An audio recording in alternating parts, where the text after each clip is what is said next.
ওনার নিশ্চয়ই ঘাটতি আছে, এই জন্য ওনাকে ঠকায়, বা ওনার কোনো প্রবলেম, মানে আমার জানা মতো এখনো সিঙ্গেল আছে, উনি বিয়ে করে সুন্দরভাবে সংসার করতে পারে। এখানে, হ্যাঁ, এখানে আমি বলবো এখানে অ্যাবসলিউটলি আলমের হচ্ছে রং আছে এই জন্য। নাহলে দেশের আন মানুষকে তো এইভাবে কেউ ঠকায় না, আর কোনো ভিডিও করতে ঠকায় না। তাহলে ওনার নিশ্চয়ই ঘাটতি আছে, এই জন্য ওনাকে ঠকায়, বা ওনার কোনো প্রবলেম, মানে ওনার কোনো কি বলে এটা, ভুল আছে, ভুল, কোনো ভুল করে, এই জন্যই হয়তো বা ওনাকে ঠকায়। আমার একটা শেষ প্রশ্ন, সেটা হলো আলম ভাইয়ের উদ্দেশ্যে আপনি কি সাজেশন দিবেন তার ভবিষ্যতের জন্য?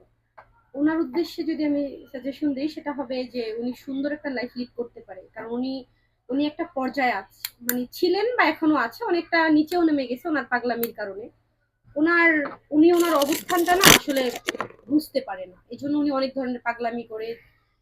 উনি যদি ওনার অবস্থানটা বোঝে, তাহলে আমি বলবো ভালোভাবে জীবনযাপন করুন। ওনার 3টা ছেলে মেয়ে আছে, তাদেরকে নিয়ে সুন্দরভাবে জীবনযাপন করা যায়।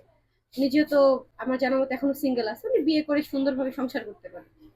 আচ্ছা, এই যে আলম ভাইয়ের পাগলামির ব্যাপারে কি তার পরিবারে কোনো ইফেক্ট পড়বে ভবিষ্যতে? যার দুই সন্তান রয়েছে, যে 3টা সন্তান রয়েছে। অবশ্যই পড়বে, কেন পড়বে না, অবশ্যই পড়বে। তার 2টা মেয়ে রয়েছে, যে যাদেরকে বিয়ে দিতে হবে সামনে, তাই না? তো অবশ্যই তার ওইভাবে চলা উচিত। তার মেয়েগুলোও কিন্তু মাশাআল্লাহ হচ্ছে কথাবার্তা, চালচলন ভালো, হ্যাঁ, ভালো, খুব বাচ্চাগুলো ভালো। খুবই ভালো।